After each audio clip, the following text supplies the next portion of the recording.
Hello, and welcome to MentorDINO.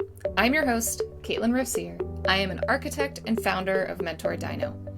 I firmly believe that architecture, engineering, and construction professionals can achieve true success by embracing human skills as their guiding principle.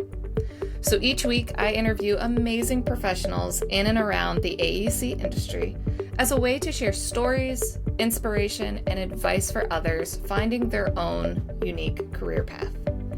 Thank you to all of our current subscribers, and if you're new, we'd love to have you join our community. So if you like this episode, please do me a favor and hit subscribe, like, or leave a comment below. It really helps others be able to discover this resource and support them on their own career journey. So let's dive in. I really hope you enjoy this conversation.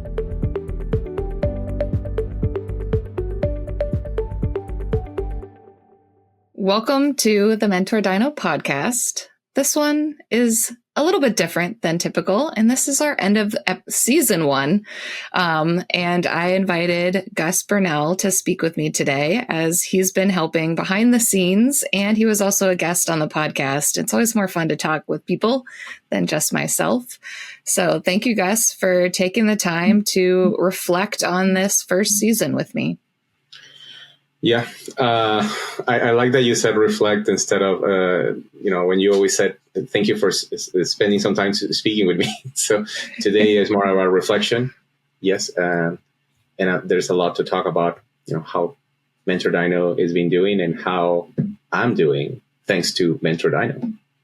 Yeah. So we have some topics just so you guys have an idea on what's been going on behind the scenes. But just in case anybody didn't know, we are around the first anniversary of MentorDINO. The first guest episode was released on November 2nd, 2023, because I was impatient and couldn't wait for January 2024, which would have made sense.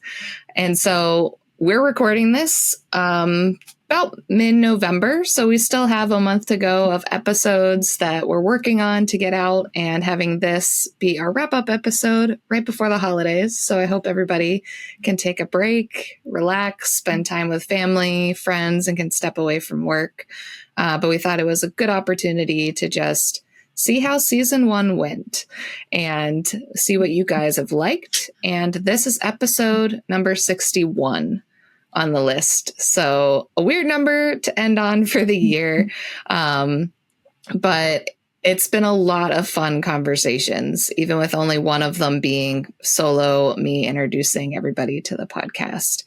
And I wanted to let everybody else know when the podcast first started, it was just me doing all the recording, the editing, social media, everything. And I realized really quickly how time-consuming everything can be, but I also learned a lot about video editing, audio recording, and trying to figure out the best way whenever we're not in a studio. For anybody who's seen the YouTube channel, and you can see we're not in the same space. I don't have a formal recording studio, and we deal with a lot of different issues, taking recordings from homes, from office layouts to little phone booths. I even had an episode, somebody taking it from a restaurant, which don't do that if you are ever on a podcast. I don't recommend it. But those first 22 episodes were all me, and realizing I really needed some help. And it's the power of podcasting and connections, which is what led me to finding Gus, because we're not located in the same city or even the same time zone. So Gus, you're out in Austin, Texas, and we met because I interviewed Alexandra as one of my guests on the podcast.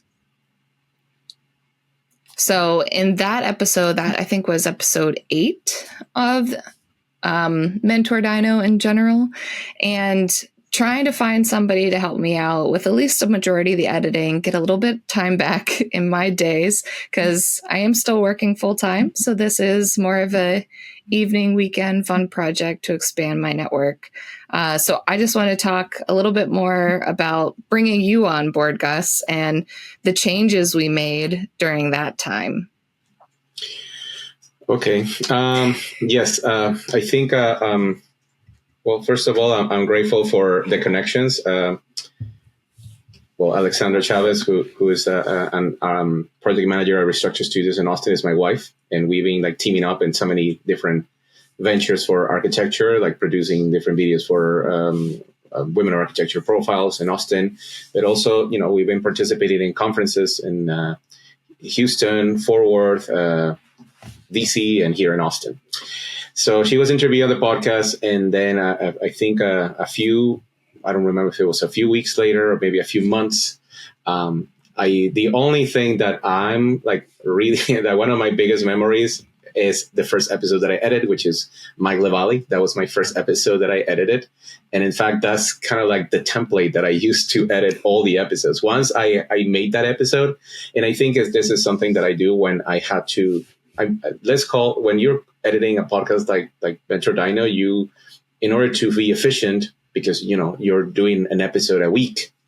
I mean, you're recording more episodes in a week, but you're releasing one episode a week. So it means that you need to have a sequence.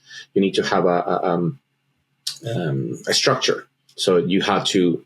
I mean, the way I do things is I try to edit at least 3 episodes a week, in order to make it efficient for you. Because I mean, there's a lot of background work that you need to do, like, preparing social media, and also different things that needs to be, also you need to prepare the audio for the audio version of the podcast. So yeah, I was on board. I was editing Mike LaValle, and we talk, we have a Zoom meeting where we discuss like doing this project. I never edited a podcast before. However, I think my experience in feature films or long form projects allows me to kind of fully understand that. And I think there's one connection that I think is very interesting is, before coming to Austin, I was working in pharmaceutical, and one of the things that I used to do, it was cutting long form videos for certain medicines. So it was a doctor speaking for maybe 20 minutes, and then basically you're adding all these graphics. So for that one, it was the same thing. I had to produce maybe about 19 videos in a week or more than that. And it was interesting because I had to produce a template. And they said, okay, you know what? I want to make that template. I have to make 19, 20 videos a week. So this is not going to work if I don't have a template. So I started building a template based on Mike LaValle episode, and I've been using it since then. I mean, I just modify a few things here and there, but I think probably one of the biggest moment of collaboration, it was when I discussed with you the idea of having an opening, and I said, I think you need to have an opening. You need to have something that is not just a title, but it's something that kind of encapsulate the message of what you're trying to do with MentorDINO. But it's also, I think, is a way that, I mean, you notice when you see you're watching a TV show, it's like, oh, the opening, the faces of everyone in the show, and then this and this and that. So I said, flashy graphics, something that, I think is compelling. And that's how I started. And remember that we went back and forth with changes. And I said, okay, this is kind of like going back to advertising. It's like, oh, tweak here, move this. I don't like this color, change this, change that.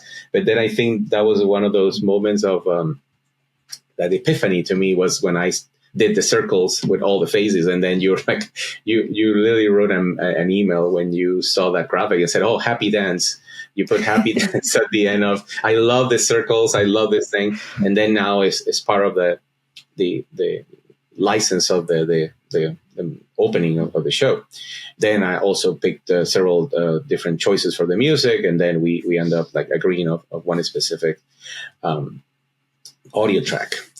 But then, that's when it started getting a little bit interesting, all the complexities, like you said, of recording an episode. And then, you still have a good setup. You're not in a phone booth. You're not having like a studio covered with foam all over the place. But you still, I think thanks to technology, you're able to produce something like a podcast so easily. And in fact, yesterday I was recording something. This is not a podcast, but I think it's like variation of a podcast. I'm doing a personal project, an architectural film, which I'm recording just the voices of all the architects. And then I'm going to start filming based on that. So it was interesting because one of the architects said to me, it's like, can you believe that maybe 20 years ago, you might not able to do this. Like just bringing a laptop, like a little booth that I have to record sound, and then just basically record the sound on my computer. So he said, wow, this is wild. Probably 20 years ago, you have to literally bring me into a studio to record my voice. It's like, yes, that's true. So I think thanks to technology, you're able to do that. However, technology sometimes can trick you or can just simply play with you. So that's basically what I've been learning since March, editing episodes where someone is just using AirBuds, which I think is funny where they always said, oh, this is the best sound ever, or they're trying to sell you like that. It's like, no, it's not. Sometimes you hear it doesn't sound good. So you have to clean it and fix it. So yeah, the environment is crucial. And I think when you brought me on board for MentorDINO, one of the first things I did is like I started watching some podcasts, and I said what it's like to do a podcast, what it's like to produce one on video, and what it entails. But then you realize that you're not bringing the guest to your space. You're recording somebody who is in Seattle or someone who is in New York. So you're Austin, and then that you've been interviewing a lot of people from Austin or from Texas in general. So it's not that easy. So, like you said, from the kitchen, from someone who recorded in the kitchen, or then some people who basically, they thought it was just like an Zoom call. So, you never know what you're going to hit. I'm usually the only one with any type of branding behind me when I do these episodes. Yeah, I mean, I don't have a lot of branding in the background. It's mostly that's just my son silhouette in a frame that I got for Father's Day about a few years ago. So yeah, I agree with you. It's challenging, still challenging, no matter what kind of technology. I mean, I remember that one of the crazy ideas I wanted to give you when you started the podcast, and I said, why don't you just ship a microphone on FedEx to the guests? It's like, this is insane. You need at least like maybe 5 microphones and send it all over the country so they can just do it. But then that means, I need help to set up the microphone. I don't know how to do this. So yeah, there's a lot of compromise, but that's why, I was raised in the industry with the term fix it in post. So it means that once this is done, let's fix it in some way, somehow. Yeah. And I think that's the beauty of it is I'm not just interviewing people in the Pittsburgh region for myself. I don't have to ask somebody to meet me somewhere. It's whatever's convenient for them. But it's been fascinating to meet people across the country. And now I can, when I visit places or at conferences, I actually run into people that I know. Even running the ARE series that I did for most of 2023 was more of just the blog and not a podcast. This past year is the first year I went to AIA National, and it's a giant conference and it can be very overwhelming. And you even see people break away just to try to get some respite and step away from trying to be on and extroverted the whole time. And it was amazing just to run into people that I've met since starting MentorDINO in 2022. But the podcast side, I feel like I have a little bit more of a connection than the blog because I talk to somebody for an hour and I learn about their journey. And that's actually the first time that we met in person was AIA National, because you guys were presenting storytelling in architecture at that conference. So... yeah, National to me was magical because we were able to meet. I mean, Alexandra met also, and I also had the chance to meet another podcaster, so we're Architect Tech. So it was wonderful to connect and meet people. I mean, and I think also was a great dynamic because I see the content you're being created, and I said, oh, you know what?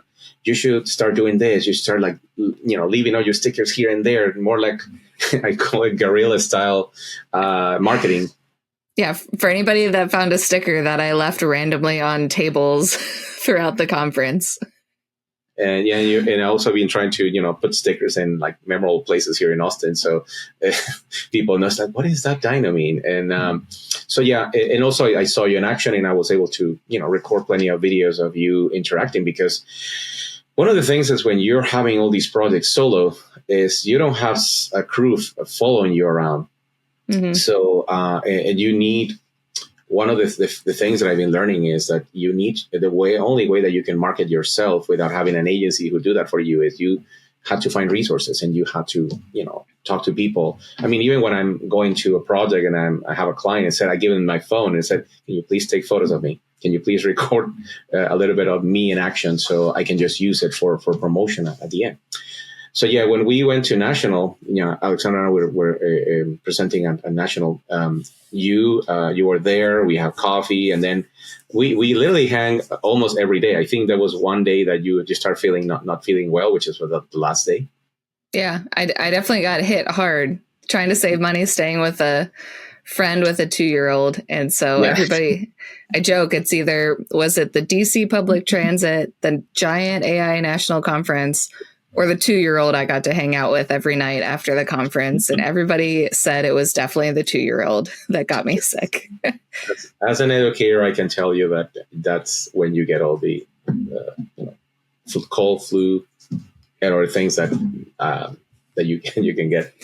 But yeah, there's an architect who also presented with us in the storytelling conference.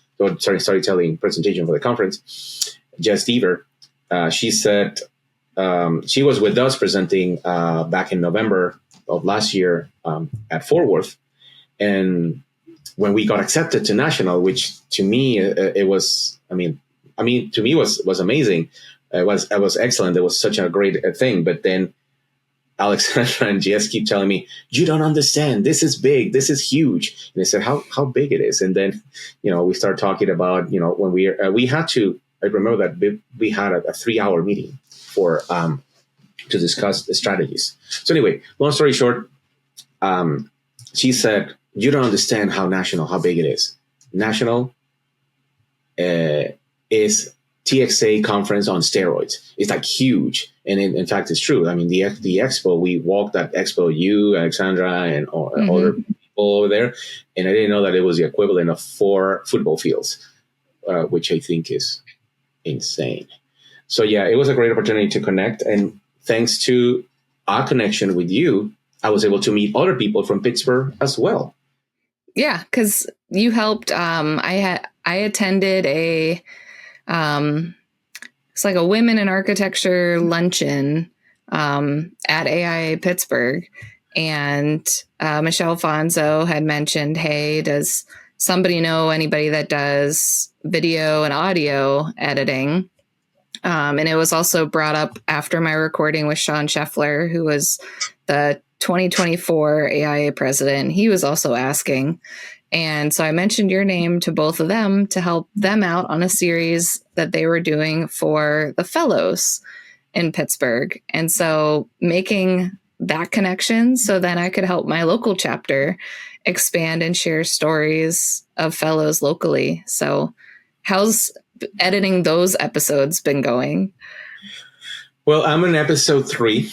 The process of making the videos for AIA Pittsburgh is a different process than making WIA profiles in Austin. First of all, I don't have control of filming, so that's one of the daunting things for me. But you have to accept it and you have to embrace it. I can control everything that I edit. I can control it. So sometimes you will receive footage that you have to make sense of it. It's been a great experience. First, it's been a great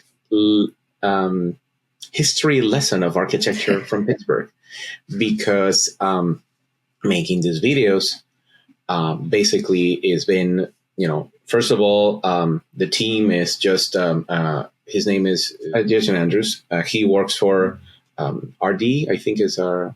Yeah, Rothschild-DINO Collaborative. Yeah. So, sorry, Rothschild, if I mess up if it's collaborative or collective. Don't worry. I mean, I feel bad and not remember all these little details right now.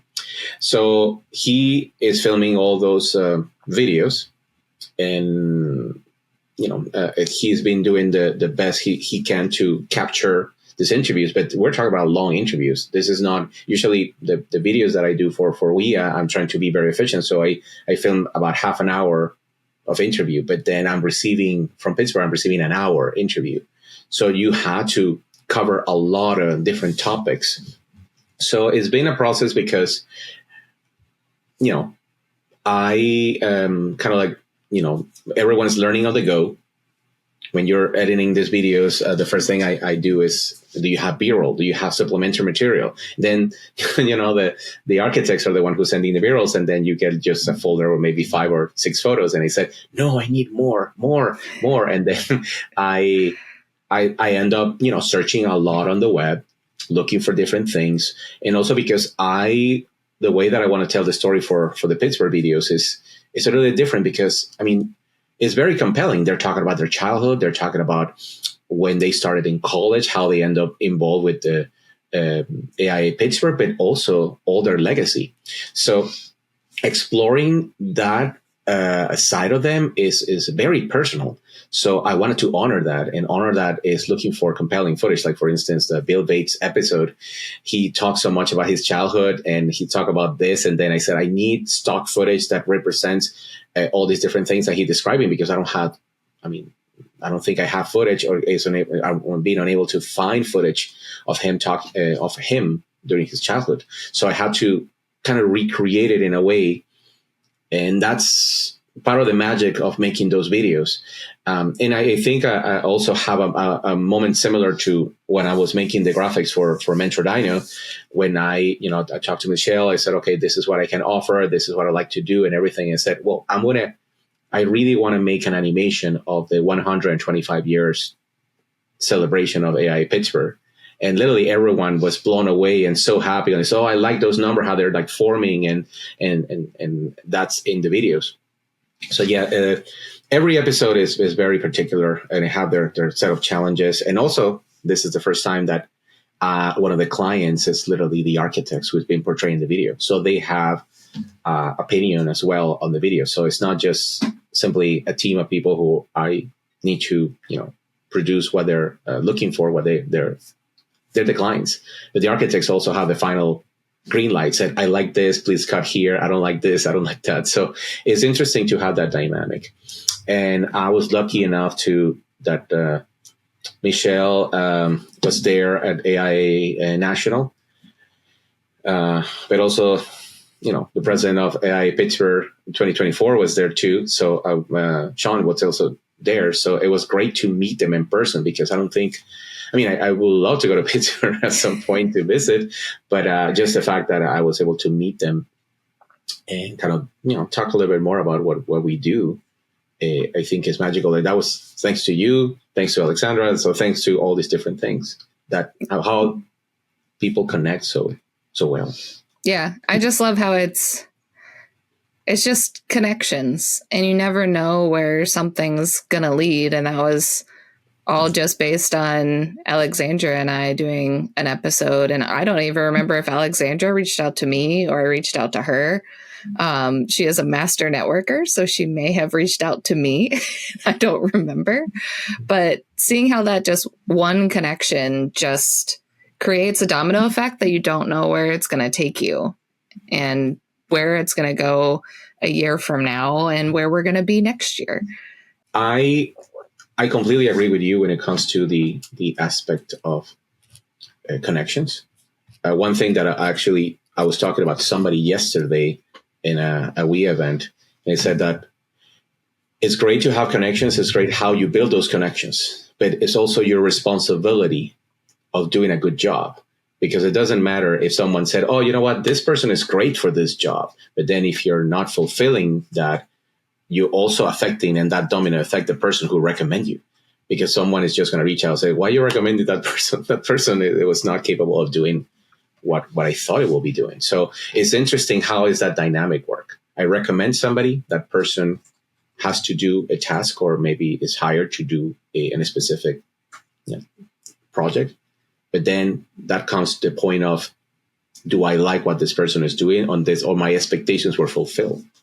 So that's another ramification of the connections. Yeah. And I know I get a lot of students that reach out to me asking to give them recommendations for jobs or anything like that. And I have to tell them, I'm sorry, I don't give blind recommendations. I have to have worked with you or know you. I can't put my name out there and just start recommending students across the country, because then if you don't meet up to your end of the bargain, then those firm owners are going to see, hey, well, I got a recommendation from this person who's a good architect, a great podcaster, her name's out there, and I don't want my name tainted. But if I definitely believe in somebody, I will give them a recommendation and try to help them the best I can. Or if they want to know types of firms to look at based on their interests, I'm more than happy to help or have a conversation. But it's those referrals that I really take to heart, because I get a lot of my guests through referrals of other people. The other half is just stumbling upon people on LinkedIn and reaching out blind, and they've got no idea who I am or anything about the podcast. And it's been fantastic to see how open everybody is in architecture to help share their stories, opinions, and be really authentic with me in the conversations. Because I think out of all the episodes you help me edit, there's maybe only a small handful that we even talk about their project work. Most of the time it's their career story and challenges along the way or career pivots. So, and those can be very vulnerable moments and moments of failure, moments of success. And the fact that I don't even get to their project work most of the time in an hour-long recording, because I think most of my recordings are about an hour, if not a little bit longer, that we try to edit down. So, yeah, you never know where the connections will take you, but when you have a good connection, it can like skyrocket you forward. And I wanted to shift a little bit into some of the other changes you have made, because since being on the podcast, I know we talked a little bit about you starting your own business. And so you weren't working more full-time on your own stuff when we first started editing. So how's that transition been going off on your own? Well, the process, I still learning. I still, I was at an event this morning here in Austin, and I was talking to somebody about how, all some of the challenges. And I think I always go back to the three pillars for me, which is, as a freelance, you only, perform a job and that's it. And they send you send an invoice and send you a check, or they send you a transfer and that's it.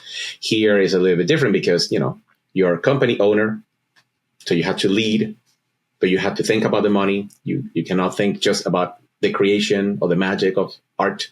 But then you also, I'm an administrator. You're a person of, you need to make sure that how valuable is to do this project, or why I shouldn't be doing free projects all the time, just to gain more exposure.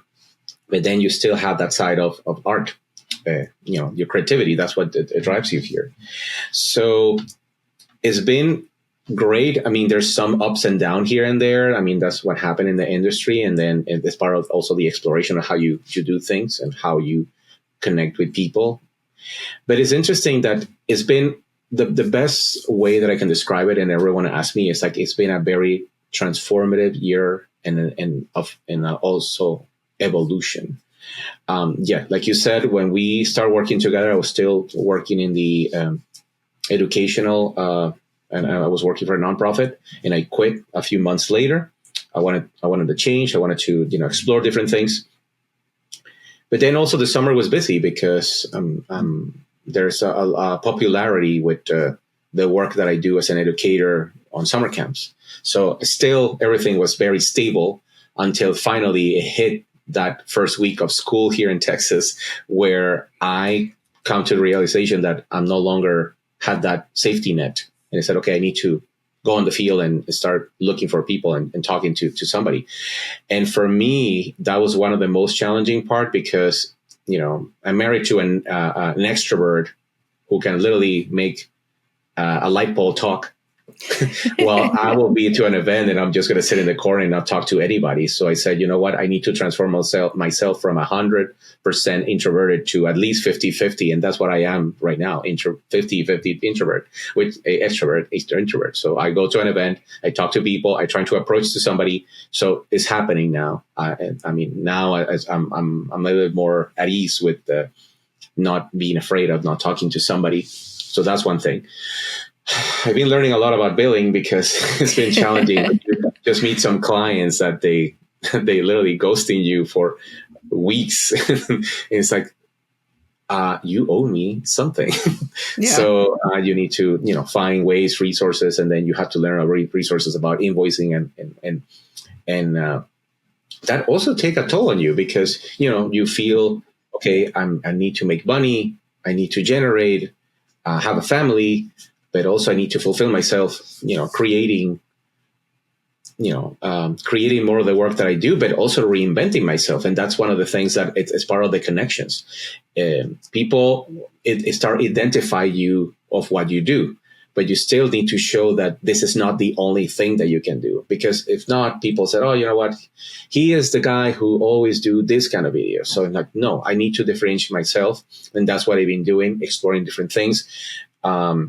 Learning the ropes of social media. That's another thing that is one of the most difficult things. And that in the event that I was today, I was talking to a photographer who actually is the person who did all my professional photos for my website, and also is the same photographer that Alexandra. I mean, it was thanks to Alexandra that the photographer came on board. An amazing Mexican photographer. She is great. I mean, she knows how to get all these amazing images. Have a lot of sensibility. So we're talking about how is the challenges of billing, what are the challenges of advertising yourself, and unfortunately, when you are trying promoting yourself, and that because you're posting a lot of videos on social media about MentorDINO, this is what we call non-billable work. I mean, no one is paying you to do this. You are basically doing free advertising for you, which is it's an investment, but it takes time. It takes a lot of time, and also figure it out. The ropes. I mean, you see one of those kids at like 20 something that they just grab their phone and start making the video. It's like, okay, posting. 5,000 views in a week, and maybe in an hour or something like that. And then you just post something, 20 views in 60 minutes. Yeah, something like that. Dead. And then you're just wondering, okay, what's the deal? What's going on? Why it's not working? So, it's a lot of learning experience from that. So, like I said, it's pivoting into social media, learning how to produce that content, free advertising for you. But it's also, making sure that you're bringing money to the table as much as possible and trying to set goals. That was something that I was telling my son the other day. And I said, okay, so what is your goal? Like, goal is I need to make this amount of money a month. That's my goal. Mm-hmm. Yeah. And I think there's just so much overlap with the arts in general, whether it's video, photography, film, architecture, design, interior design. Like, there's so many common threads when I talk to new firm owners or those that have been doing it for a while. And then I ask to reflect back on that first couple of years and, trying to figure out billing, making sure it's done right. And you don't want to pester anybody. But then a lot of the times that social media content goes to the wayside just to keep up with the work that actually brings in money. And I know I've learned a lot about social media. I've been posting very regularly for 2 years now. I hit my stints of where I have to pull back and post less. And then other times it's forward, but then it depends on where you post too. Instagram and LinkedIn are my two big social media platforms, and they're very different. I have some text only posts that blew up on LinkedIn, and I'm like, okay, like I can't put the same content on Instagram and LinkedIn all the time. And sometimes it'll do very well on one versus another. And you don't really know. It's kind of just throwing a dart and see what sticks. And sometimes using the same content, because I do a lot of, we talk about making templates for the episodes to work faster. And so I do a lot of batch editing in my social media. And so a lot of stuff you'll be able to tell looks similar if you pay attention to it. But anybody's social media, if they're a content creator, has some kind of theme or structure, so then they can mass produce some, because I'm not sitting on LinkedIn every morning at 7 when it posts at 7:00 that, hey, this is what's going on. Usually I'm eating breakfast, getting a shower, getting the dogs out whenever the posts are actually going out. So it's getting a lot of stuff structured ahead of time. And that's the same with the podcast and the blog, like just trying to stay ahead of everything, because you can't just do everything that week, because either somebody's not going to follow through or you get busy with something else. So then you can jump to a event happening locally or a meeting. So there's a lot of stuff that has to happen pretty far in advance to get ahead, which I want to touch a little bit more on timing. So me trying to find people, I hit my crazy moments where I'm like, oh my gosh, I don't have episodes in the queue. So a lot of the times there's a whole process for me finding podcast people. I have to go search or ask people for referrals, then, introduce them to the podcast, send them a calendar invite to at least schedule a time. And sometimes it's not for a month out. I have several people reschedule on me because they've got client meetings that pop up and other life events, which is perfectly fine. But then trying to get them on the reschedule, have them show up for their recording, because I've had a couple not show up, and then get everything over to you to start producing, but then giving you time to edit, because it's not, hey, I recorded this episode on Friday and I want to release it next week. We aren't doing that quick of a turnaround, because we need to make sure there's time to get everything in there. I think I hit a moment after, the AIA conference. We had gotten pretty far ahead and I got too comfortable and I'm like, oh wait, I need to get back into recording. But you also mentioned about being an introvert in an extroverted world sometimes. And that's the same for podcasting. I can't record 2 podcast episodes in a day. I've done it and I just get so drained. I am ready to fall asleep. I'm worried about talking about the other person's story or using the wrong name. So, I think I did 3 episodes a week or 2 ago in a week, trying to get us further ahead into next year. And then I had the big AIA Pittsburgh Design Awards. And by Sunday, I was so tired. I didn't do anything. I was like, I need to sleep, recoup, and, have that introverted side of me have that time to recharge that social battery.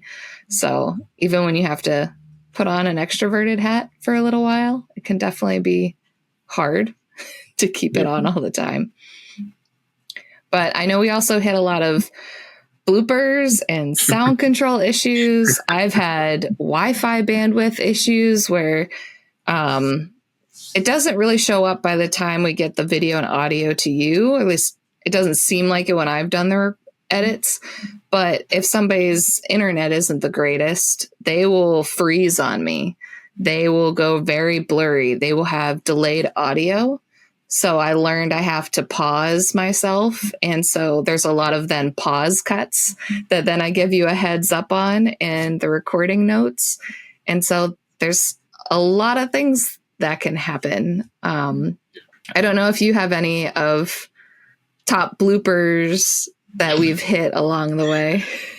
I have a couple. I think when I start seeing the second or third blooper, when I start editing the podcast, I said to you, I think we need to just do a compilation and show it to everybody. But then we need to make sure someone is not going to feel offended if we show what's going on. But basically, one of my favorites, there was one episode that I think the guest was in the kitchen or maybe in the dining table or something, and then her daughter shows up and said, can you please open this jar of jelly or something for me? But she literally put the jar in front of the camera or something like that, and it was what? That was a very funny moment. I think there was an episode that you recorded that you had to re-record again because the person who was in the episode, the kids were like really loud. and not even AI will fix that. Because AI works in a way that, this is a human voice. This is not a human voice. So it was impossible to clean it. And so you had to re-record it. Sorry. Yeah. Cause we've had sirens, fire trucks, yes, crazy things. That's a lot easier to edit out that people get really worried about, but it's the other humans that sometimes are the hardest thing. Yeah. And then there's also episodes where somebody is completely aware that they made a mistake and they ask, please cut this. So it's interesting because they know, can you please cut this from the scene? So it's like, okay, fine. Yeah, we'll cut it. We'll just do a transition or something. So that was the ones that I remember. There was one recently. I'm trying to remember I remember they were interviewing two ladies from Austin, and basically you're recording that was the time that all of us, most of us in Texas, were in Houston for the TXA Expo conference.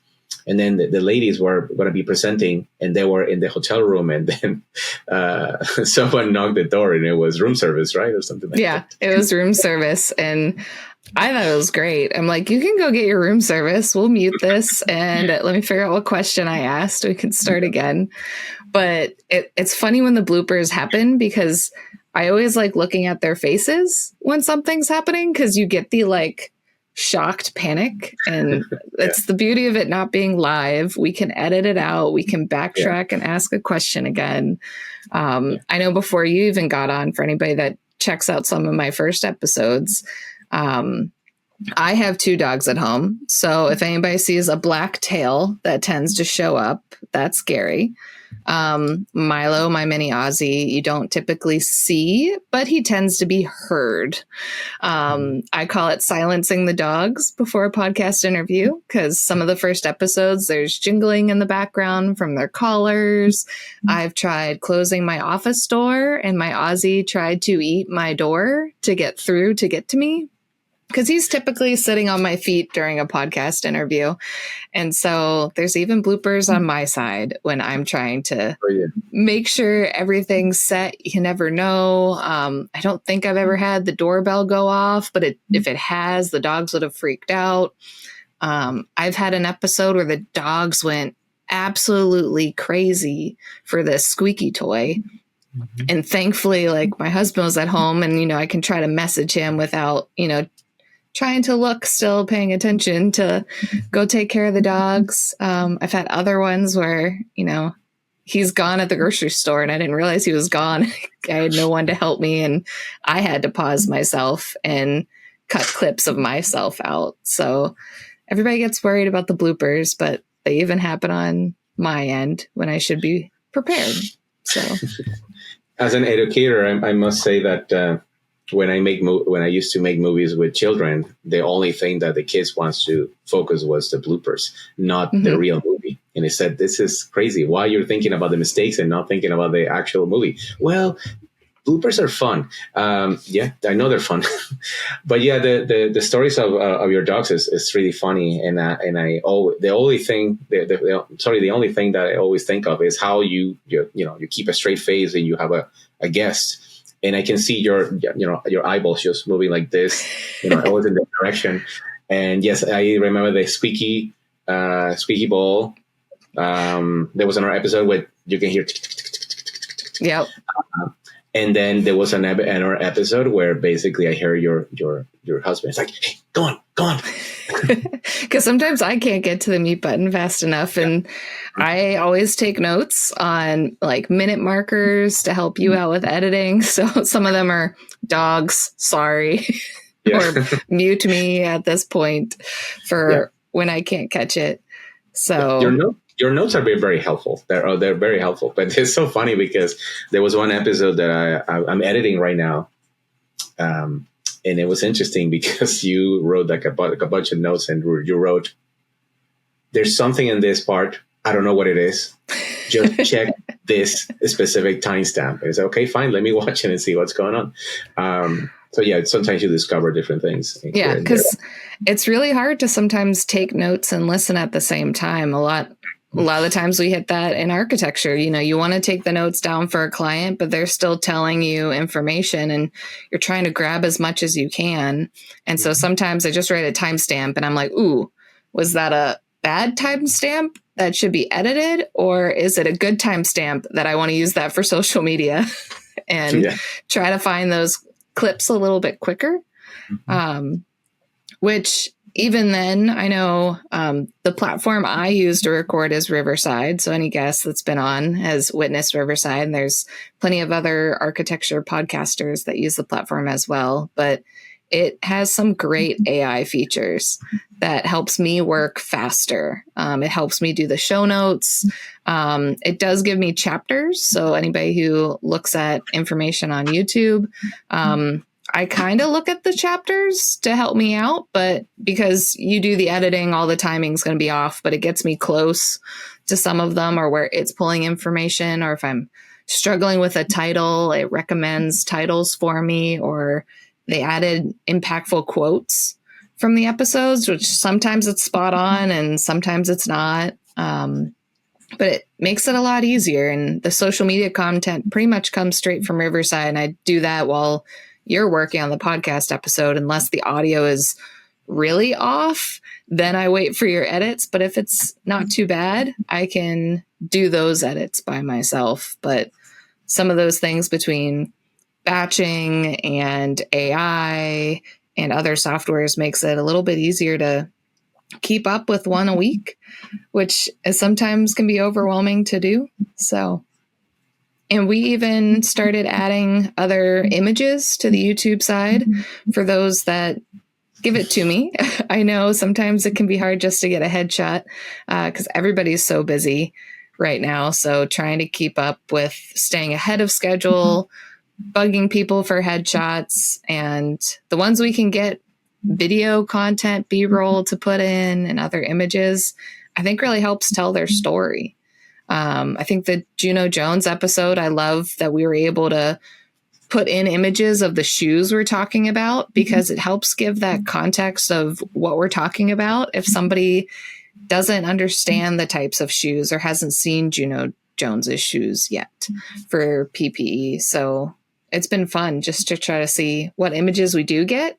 I know you mentioned that with the Pittsburgh videos. So tells a different story. Yeah, I agree with you. I think I treat the episodes as long 1 hour movies, and I wanted to find ways. And I think everything started when you interviewed me. You decided to I'm going to interview you, and I felt you know what, I'm telling all these different things, and I think people needs to get some context. What is my kind of work, photos, videos, and different things. And in fact, the Juno episode is one of my favorites when it comes to the use of photos. But then also the Counter Collective Ladies is another of my favorite episodes. And this was just a coincidence that I was also working in a conference, but not presenting. I was working at a conference taking photos. Is the equivalent of a national conference in Austin, which is the Design Excellence Conference. They walk around the building, they show you different things. And I was there recording all these videos of them. And when they're explaining how they do the presentations, I add those videos into their episode. And I think it's great because people get some sense of exactly what this means. Because, I can just talk about something, but then if you don't have a context, or you don't see something visual as a reference, you're not going to get it. So yes, B-rolls and the episodes, I think, is becoming a new norm for us. Yeah. And I wanted to circle back on the topic you also mentioned on making adjustments to your business and figuring out, I gotta do marketing things now, make some pivots and changes. Like I'm changing things on social media. And I've changed a lot over the last year or two with MentorDINO. When I had the ARE series, everybody thought I taught how to get through the exams. And I didn't. I wanted it to be the everything else or your license, now what type of conversations, or we never hear a lot about the business side of architecture or starting your own business or challenges in the profession. And so I've even done some other pivots. I know I had somebody request having smaller bites on YouTube to go through some of the content because they didn't have time to sit through the full hour. And so for a while I was doing advice bites, and those were all me. I never had you jump in to help with that, trying to keep my costs low, since this is more of a side project for me. And it became a lot, even with me not editing the full episodes and just having to do the smaller ones. And so as much as I like doing the ARE series and putting together that ebook of 85 stories, I had to also stop the advice bites. So it's pivoting and figuring out what's working, not working, and time, because we're all have the same amount of time in the day. You don't get any additional time. You don't get any less time than anybody else. So it's what you pick and choose to use your time for. So if anybody saw the advice bites on YouTube go away, that is why I took them away, is to get a little bit more time back in my day to work on some of my other projects and create other content that I thought was a little bit more worth my time. But you can always check out the chapters as well. But it was a good option to have, but I do still like having 2 social media posts. So I did keep that. And we even changed a little bit on what we post there and the images that go on for that platform. But I wanted to jump into discussing season 2 and what everybody can expect for next year. So I know we're actively working on adjusting the intro a little bit, getting some more heads in there, because the original intro heads were from the first 22 episodes. And being episode 61, we've interviewed 3 times as many people now and trying to keep up into next year. We will be taking Christmas and that first week of the new year off. So I'll be posting some flashbacks on social media during that time. You can check out some old episodes, but giving us both time to spend time with our families and take a break. And for the month of January, we're going to continue some recaps. So we didn't talk about top episodes. That'll be the first episode for January 9th. And so I've been running numbers. So anybody for their episode coming out in December, you kind of got the short end of the stick, because I need to start running numbers now to record that episode. But really seeing where the numbers hit. I'm sure as Gus and I talk on a daily basis on, what's performing, what really hit, he can probably guess what the number 1 audio episode is. But it's interesting that with the YouTube side as well, the top 5 audio sides of the podcast are not the top 5 of YouTube, and they are completely different. So I will likely be doing a top 5 of audio and top 5 of YouTube. So if you guys want to see any of those, and I'm also going to talk a little bit the lessons learned from those episodes and why I think they were impactful. And then we'll have a series, I'm calling it kind of the New Year, New You, and trying to pull some collaborations of multiple episodes together on a topic. So I want to talk about why I interview more than just architects, because it's everybody within the AEC industry and around the industry, because I've interviewed yourself, Gus, who's more of a video editor, but is really stepping into the AEC industry and helping us out. And having a few people lined up into next year that's also adjacent to the AEC industry. But we'll have a burnout episode, because I've talked about burnout in a number of episodes. And so I'm going to pull clips from those to talk about it. So if you're burned out, keep an eye out for that episode in January, so you can kind of get advice from everybody else, because everybody's burnout is a little bit different, which is what makes it so hard.